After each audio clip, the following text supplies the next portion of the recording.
This is the beginning of a voyage, only fantasied when most of us were born. A voyage of exploration into space. Saturn, sailing downriver to a Florida cape. A chapter of a legend in the making even now. A legend being made by many dedicated Americans in all businesses and professions. By the National Aeronautics and Space Administration, the Marshall Space Flight Center, other NASA centers, and American industry, such as the Chrysler Corporation, manufacturer of the Saturn I first stage, and the Douglas Aircraft Company, who developed and built the second stage. This structure, the Vertical Assembly Building, stands on an island off a Florida cape once called Canaveral, but since renamed for John Fitzgerald Kennedy. I believe that this nation should commit itself to achieving the goal, before this decade is out, of landing a man on the moon and returning him safely to the Earth. Launch Complex 39 at Kennedy Space Center is one of many launch sites developed, built, and used by NASA to launch manned and unmanned peaceful explorations of space. A complicated business which presents scientific and engineering problems unheard of a few years ago. The liftoff of Saturn V and later rocket launch journeys into space from this launch pad will one day seem almost commonplace events to some who are living even now. This seems strange, considering how little time has passed since we began the rocket research and development program that will make these journeys possible. Lock tank pressurizing.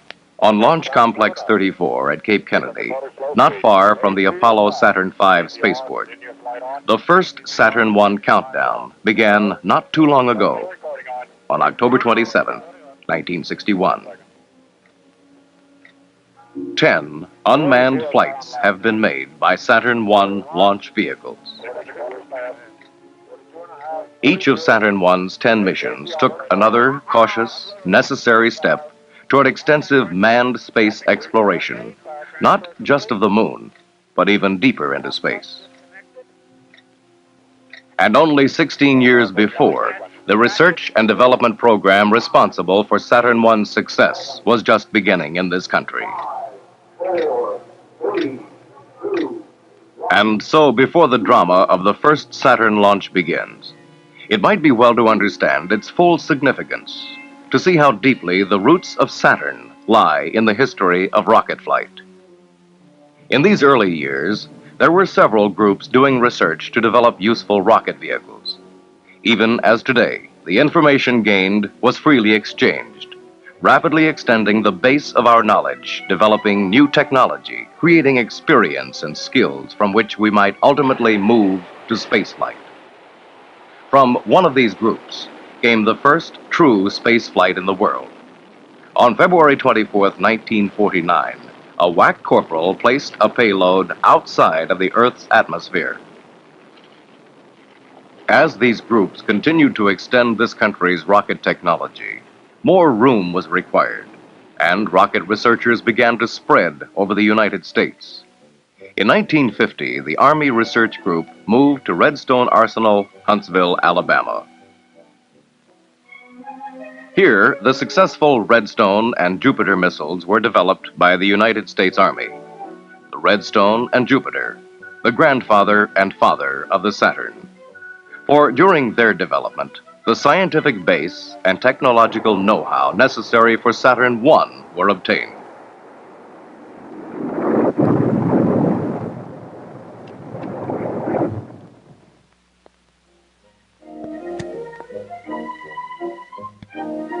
In 1957, this knowledge was already being used as men were sketching a vehicle designed from the ground up for lifting the tons of payload required for scientific space exploration. Predicting the need for a booster with 1.5 million pounds of thrust, these rocket scientists said This need could be met with a cluster of existing Redstone and Jupiter tanks and Jupiter rocket engines, plus many hours of engineering work to tie them together. But in the fall of that year, the Soviets launched Sputniks 1 and 2. Long-range projects were temporarily shelved. On January 31st, 1958, only 6 weeks after Sputnik 2, the first American satellite, Explorer 1, was placed in orbit by Juno 1, a modified Redstone with a thrust of 83,000 pounds. Its payload discovered the Van Allen radiation belt.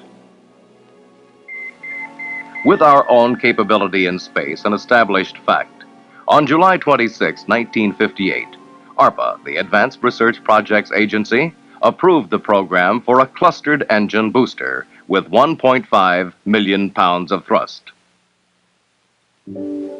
A single engine powerful enough to produce this thrust was under development by American industry in 1958. But neither this engine nor its tanks would be available in time. Besides, with 8 well-proven, properly clustered smaller engines, the failure of one would not mean the failure of the booster to lift its heavy load. The clustering of already designed Jupiter and Redstone hardware would save both time and money as we moved ahead. On August 15, 1958, the Saturn project was assigned to the experienced group that had developed Redstone, Jupiter C, Juno 1, and launched the Explorer satellites. It was a team geared to conduct its own research, development, and production. Its highly successful products were literally custom-made in its own laboratories, shops, and offices, or produced to specification by a relatively few major industrial contractors. But where only pounds had been lifted before, tons of weight would be blasted into orbit to explore space, in which we had only begun to pioneer. The lightweights were having their day. Soon it would be time for the heavyweights. It was time for Saturn I, and in July 1958, NASA was born. 6 months later, the Saturn project, along with other Army space-related missions, became part of the NASA program. The size and complexity of Saturn I, the size of the booster alone, and the complexity of its components presented an enormous technical and scientific challenge.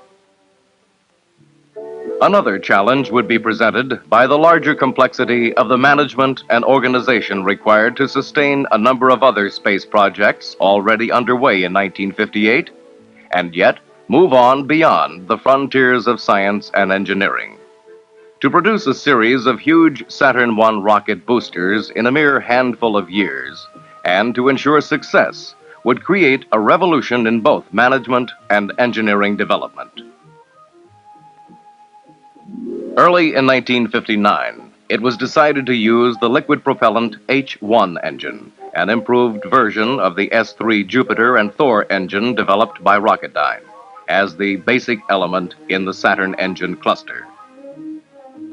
Fabrication and assembly of a ground test first stage to prove out the cluster tank and engine concept was started in mid-1959. Translating this concept into a working vehicle required proving out new ideas, for there were many engineers and scientists who had doubts that 8 rocket engines could be fired at the same time in close proximity, or that 9 propellant tanks could be fastened together so they would not shake apart during flight. The second stage, designed and developed by the Douglas Aircraft Company, would be powered by 6 liquid hydrogen-oxygen engines. Selected for its greater thrust per pound of fuel, the super-cold liquid hydrogen would require NASA and industry to develop a new technology. Much is always made of space technology. The hardware is glamorous. But little is known of the management program that makes a number of complex projects simultaneously possible. 3 main projects ran like nerves through the Saturn program: development of the launch vehicle, development of ground support equipment, and the development of launch facilities. Each demanded sustained and intensive effort. Each was a separate project, yet interrelated with the other two. Through 1960 and into 1961, the Saturn program continued, developing not only the first flight vehicle, its engines, equipment, and instrumentation, its plumbing, and its circuitry, but also providing for support and launch facilities.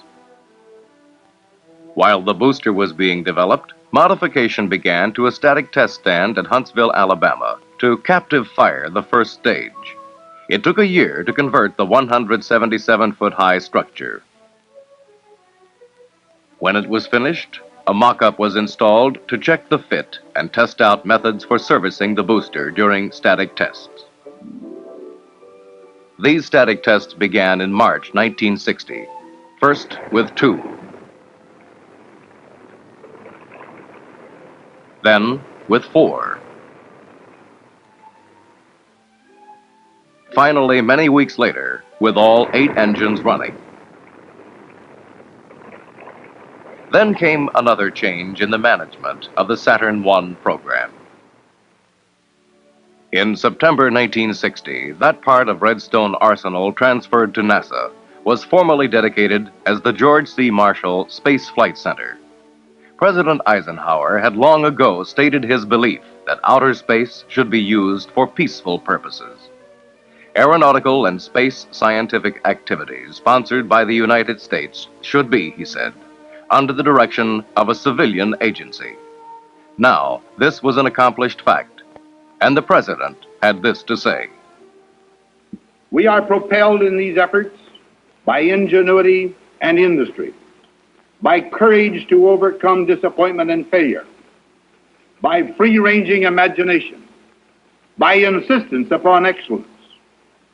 In this fact is proof again that hard work, toughness of spirit, and self-reliant enterprise are not mere catchwords in an era dead and gone. They remain the imperatives for the fulfillment of America's dream. Not push buttons, nor electronic devices, but superlative human qualities have brought success and fame to this place. In that fall of 1960, the planning and construction continued. New test stands at Marshall and at contractors' facilities, launch and ground support construction at the Cape. Meanwhile, transporters to haul the bulky boosters from place to place. Aircraft to ferry the bulging second stage and other cargo from coast to coast. Barges to float the first stage down the river and through the Gulf. These and thousands of other items, large and small, had to be provided for Saturn I. With so much happening, new information flowed almost constantly into the Saturn project. New technical fields were explored, new techniques devised for assembly, fabrication, and other processes. New decisions were made. In early 1961, the Saturn I prime mission was changed from launching scientific satellites to supporting the growing manned spaceflight program. The first stage, therefore, had to be redesigned to include fins for additional stability, larger propellant tanks, and uprated engines for heavier payloads of about 10 tons as compared to the 20 pounds of Explorer 1. Guidance and control instrumentation was also moved at this time from the separate stages and combined into a single instrument unit. As new technology advancements were made, and as scientific breakthroughs were achieved, change was a constant factor all through the years of Saturn I development and flight. For these were the years in which valves, pumps, tubing, turbines, tanks, engines, gyroscopes, accelerometers, and computers, all adapted to the rocket environment, were developed and produced. This created a vast array of instruments, pressure and strain gauges, transducers, telemeters, beacons, and recorders. The combination of high stress, heat, and vibration demanded creating new alloys of steel and aluminum, increased the use of other metals, beryllium, titanium, molybdenum, and tungsten. The same physical properties making these metals suitable for Saturn also required development of new methods of working them. So, new tools based on the latest engineering theory and scientific discoveries were developed. Magnetic forming, chemical milling, electron beam welding, to name a few.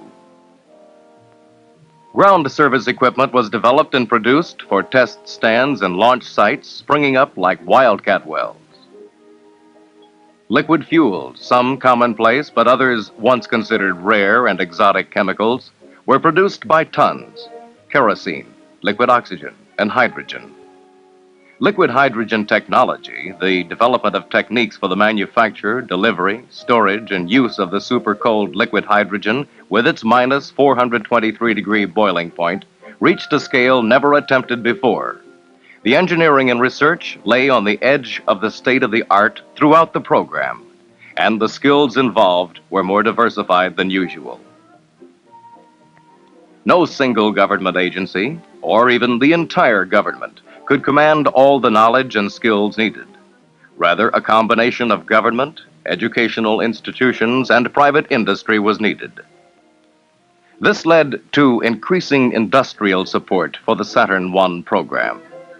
More and more corporate names began to appear on tools and equipment, on containers, on small parts and components developed in industrial plants scattered across the United States. More and more names appeared on office doors and building walls, on the smocks of engineers and technicians. At the same time, there was another shift in Marshall's philosophy of vehicle development, a shift from the basic concept of testing vehicles in flight to the idea of testing not only all components, but the vehicles themselves in ground test facilities, even though these also had to be designed and built. The reasons for the shift from flight to ground testing were mainly economic. Flight testing required a large number of expendable flight vehicles. The Jupiter program alone had involved almost 50 flight test vehicles. But the high cost of each Saturn I set a definite limit on the number of these that could be launched simply for test purposes. And everything happened everywhere at once. In Florida, machinists formed parts for a liquid hydrogen rocket engine. While in Tennessee, wind tunnel blasts roared past a scale model of the Saturn vehicle. While in California, the dome of a Saturn fuel tank turned on a welding fixture. And in Huntsville, at the same time, a full-sized Saturn first stage shook in its test stand.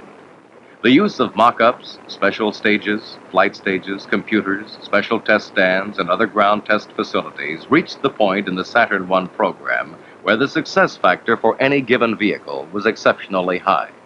Success in flight was almost guaranteed, in fact, by the continuous, growing, and cumulative effect of testing on the ground.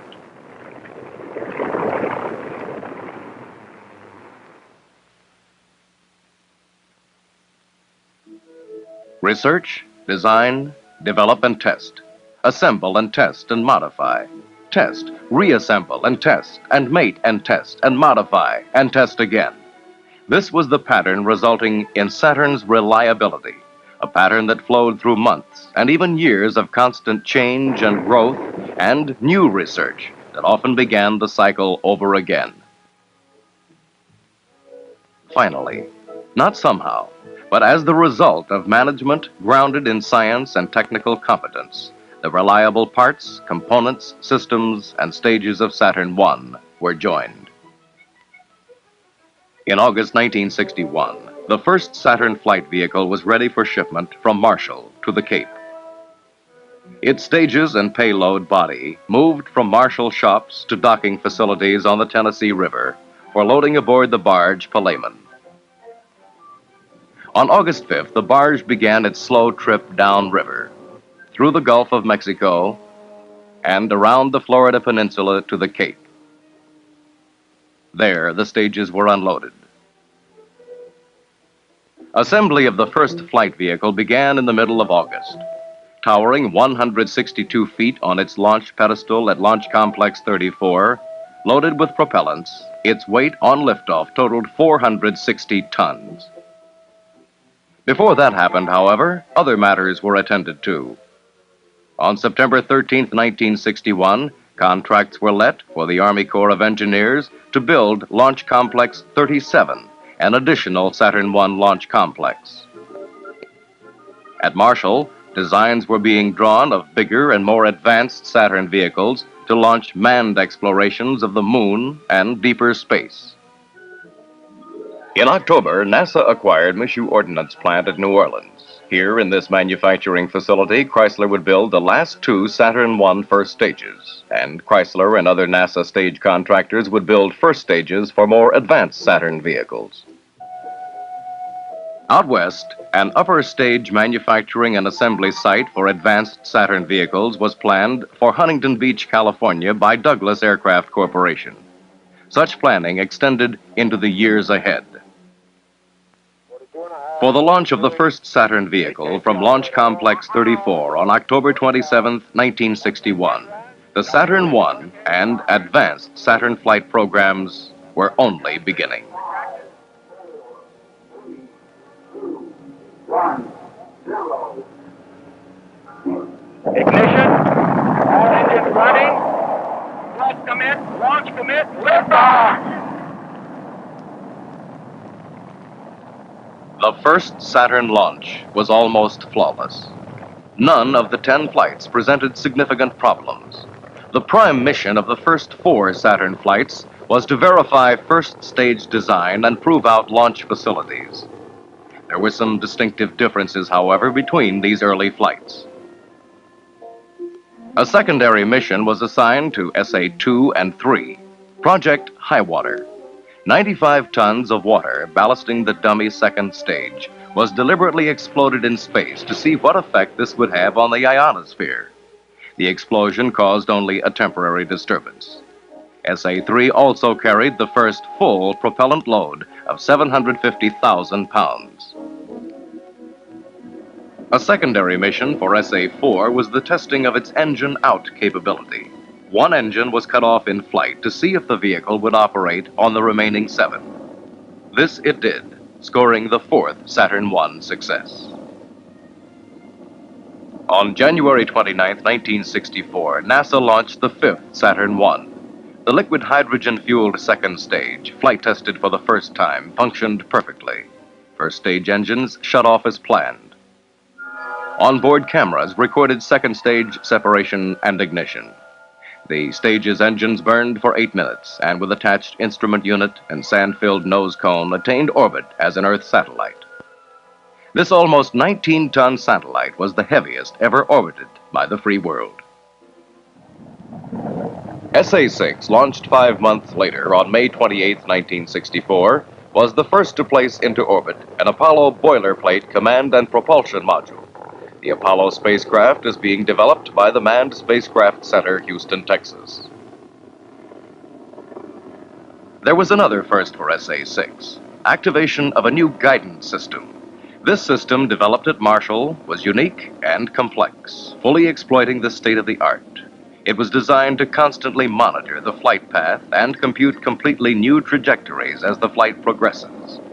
This guidance system, active for the first time on the 6th flight, successfully corrected an unexpected deviation from the planned trajectory caused by the premature shutdown of one engine.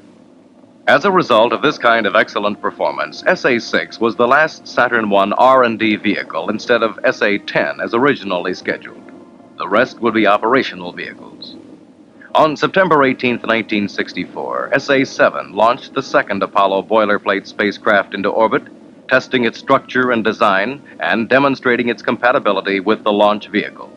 All other major test objectives of this flight were also met. SA-9 placed in orbit the first Pegasus, a meteoroid technology satellite, on February 16, 1965. Pegasus, developed for NASA's Office of Advanced Research and Technology by Fairchild Hiller Corporation under the management of Marshall, was shrouded by the Apollo boilerplate command and propulsion modules. Onboard television recorded shroud ejection after second stage shutdown. Then Pegasus extended its 100-foot aluminum-plated electronic wings and, like a moth emerged from its cocoon, moved on, its wings spread to measure and report the hazards of meteoroids in space. Data from Pegasus confirmed that the Apollo spacecraft design is adequate to protect astronauts from meteoroids. SA-8, launched at night, orbited the second Pegasus satellite. SA-10, the final Saturn I flight vehicle, launched Pegasus III. The 10-vehicle Saturn I program was without precedent in the history of spaceflight. 8 PSI. VCR, continuous light on. 10 PSI on lock tank. VCR, continuous light on. Each vehicle of the program established new levels of rocket reliability far above those of 16 years earlier. 42 fast. 42 and a half, 43. 8 KPI disconnected. 45. Lock tank pressurized. A program providing the foundation for the follow-on advanced Saturn programs, the uprated Saturn I and Saturn V. Settings retracted. 4, 3, 2, 1, 0. Ignition. All engines running. Thrust commit. Launch commit. Lift off.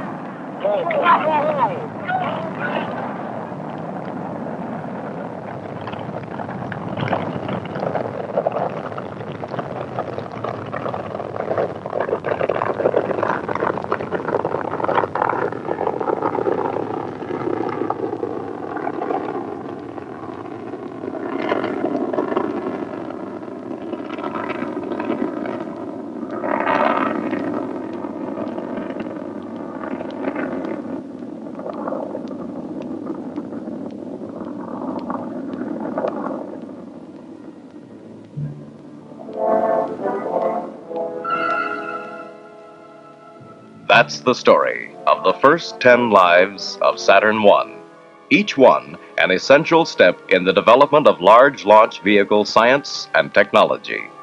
Each flight a vital step toward the future of man's extensive exploration and utilization of the universe for the benefit of the entire human race.